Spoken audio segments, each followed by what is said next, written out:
Bonjour à tous. Aujourd'hui, sujet passionnant et merveilleux.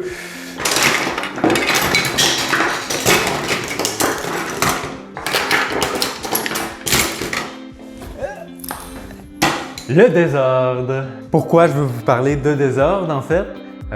Plusieurs bonnes raisons à ça. Désordre, c'est quelque chose de merveilleux qu'on oublie parce que oui, on peut replacer comme j'avais pu faire au début, tout placer d'une certaine façon parce qu'en soi, on voit mieux chaque objet, même s'ils sont. Parce qu'il y a plusieurs types de désordre, hein? Même si on a plusieurs choses mélangées qui sont pas apparentes similaires, par exemple. Ben, on peut les mélanger, puis ben, si il reste une clarté, on peut mettre plus d'espace, on va le mieux voir, mais même si on peut considérer ça comme un ordre parce qu'on les voit bien. C'est toute une histoire de perception, le désordre à chacun. Ça dépend comment on perçoit les choses, comment notre cerveau gère en fait l'ordre qu'on met en place. On parle souvent, tout le monde a un peu des trucs mélangés, mais ça c'est comme mon petit backup de choses ou n'importe quoi. Des fois, je check ça dedans pour trouver de quoi en particulier parce que je sais que j'ai pas ça spécifiquement en grosse quantité et tout. Fait que c'est tous des petits trucs mélangés ensemble. On a tous ça. Fait que là-dedans, il y a une forme d'ordre justement dans le sens où on va trouver certains petits trucs spécifiques dans la même zone qu'on a besoin. On sait que c'est là. On va peut-être chercher un peu. Ça va être moins rapide que si ça serait trié, mais si ça serait trié, ça prendrait trop de place. Fait que pour éviter de prendre trop de place pour les choses qui prennent plus de place, puis causer un autre type de désordre parce que justement, ça prendrait trop de place plein de petits trucs différents. Et là, on les met dans un certain ordre tous ensemble, puis on cherche au travers. On pourrait ordonner quand même, mais il ne serait pas obligatoire de tout trier, puis ça parfaitement comme par section et tout, c'est non nécessaire, tu sais. Juste comme ici, de juste clarifier, dans une forme de désordre mais ordonné, c'est ça qui est merveilleux dans le désordre ordonné. C'est qu'on ne se casse pas la tête nécessairement.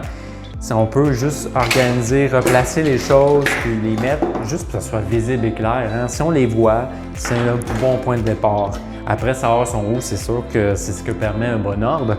Mais dans le désordre aussi, on peut savoir son où, on dire telle pile, c'est telle chose. On peut se faire une montagne de chandail, par exemple, chez soi, parce que c'est le plus rapide pour nous. Puis c'est un désordre disons, bénéfique, parce que ça nous permet de gagner du temps peut-être pour quelque chose qui nous passionne plus dans la vie. Il y a des choses de même, des fois des moments dans la vie. Le fait de payer son linge, de bien donner les choses peut être bon aussi. Tout est une question du mouvement qui se crée en vous. Comment vous voulez faire bouger les choses en fait. Hein? Comment vous voulez que les choses se placent au travers de l'ordre et du désordre. Fait que c'est très relatif aussi, l'ordre et le désordre, ça dépend. Là, pour moi, ça, c'est quand même ordonné. Tant que j'ai un petit côté un petit peu touché, je pourrais trier par section un petit peu certaines choses. Mais juste avant que je mette ça là, il y a certaines choses qui étaient à certaines places comme qu'est-ce qui est peinture, plâtre et tout, c'est tout ensemble dans un tas. Fait que on voit qu'il y a une forme de désordre parce que c'est pas trié comme ça coche. Mais il y a quand même cette zone-là, c'est pour ça, tu sais. Fait que dans le désordre, ce qui est merveilleux, c'est qu'on peut avoir un certain ordre. C'est juste de voir qu'est-ce qui est vraiment du désordre, genre on ne sait pas ce qui est dedans. Ça, c'est pas censé, là, tu sais. Là, on est dans un désordre vraiment qui est nuisible, qui va nous nuire au quotidien parce qu'on n'est jamais sûr de où c'est. Fait que vous allez vous perdre, puis vous allez perdre énormément de temps. Là, ça devient stressant. Mais quand vous savez que quelque chose est là, à cette place-là précise, même si c'est mélangé dans plein d'affaires, parce que vous savez que si ce plein d'affaires-là contient ça, c'est quand même mieux que si vous avez plein de piles de linge, par exemple, toutes mélangées. Partout, là, vous devez regarder chaque pile de linge mélangée. Ou dans les tiroirs, si vous avez plié, mais vous avez tout plié, mélangé, tous les vêtements, si vous en foutez, ou ainsi de suite, là.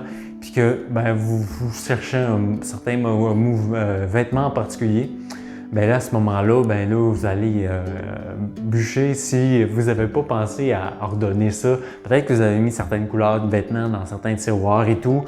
Dire, OK, tout ça ensemble, tac, c'est possible. C'est un autre type d'ordre, tu sais. Même si tous les vêtements ne sont pas pareils, sont ensemble, mais sont tous de la même couleur, il y a un ordre. C'est là, c'est là que ça devient compliqué de déterminer un désordre puis un ordre, mais le désordre, en fait, va être bénéfique quand il y a un certain ordre dans ce désordre-là. Quand on sait les choses sont où, c'est bénéfique pour soi. C'est vrai que pour certaines personnes, faire une pile de linge, organiser les choses de cette façon-là, ben, c'est peut-être un désordre de mélanger toutes sortes de vis ensemble, toutes sortes de petits trucs différents ensemble. Toutes sortes. Ensemble, ben, ça peut être un désordre pour certains, puis d'autres, ça va être un ordre parce qu'ils savent que dans cette section-là, dans cette zone-là, il y a cette chose-là qu'ils recherchent. Fait que c'est les effets qu'on vient rechercher quand on commence à observer le désordre dans la vie puis qu'on l'organise bien. En fait, le désordre a aussi comme bienfait de des fois nous libérer du temps quand on n'a pas autant de temps. Puis c'est souvent pour ça qu'un certain désordre peut être bénéfique, c'est pour avoir plus de temps pour soi, parce que des fois, faire le ménage continuellement, que tout soit bien placé, de façon, ça prend notre vie, hein, c'est notre temps. C'est de choisir où qu'on met de l'ordre vraiment, qui est vraiment prioritaire, puis ça a un impact. Et est-ce qu'on peut avoir d'autres types d'ordres qui sont plus économiques en temps pour nous? Puis que souvent, quand on on fait une pile de choses, de vêtements, on revient à ça, de vêtements à une place, puis qu'il contient toutes choses, puis que ces moments-là, tu sais que tu as le temps quand tu vas aller dans ces pile-là, d'aller chercher ce pile-là, puis peut-être que tu as du fun à faire ça aussi, à aller gosser dans ta pile de linge, puis de découvrir les choses qui étaient cachées à l'intérieur. Puis dire, oh, oh! Alors, on ne sait pas, hein, ça peut être un jeu avec soi-même aussi. Quand on est dans un désordre, puis on organise de certaines façons les choses. Puis, on va y aller avec ça. Hein?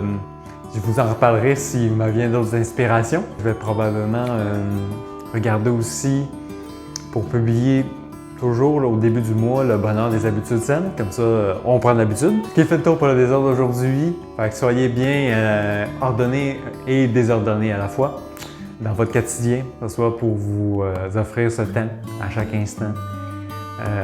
Pour y aller avec le mouvement, des fois, il y a toujours un peu de désordre pour de l'ordre, puis c'est une question d'organisation dans la tête. Est-ce que c'est organisé? Est-ce qu'on retrouve les choses où qui devraient être? C'est là la question. Je vous dis donc à bientôt et au plaisir. Au revoir.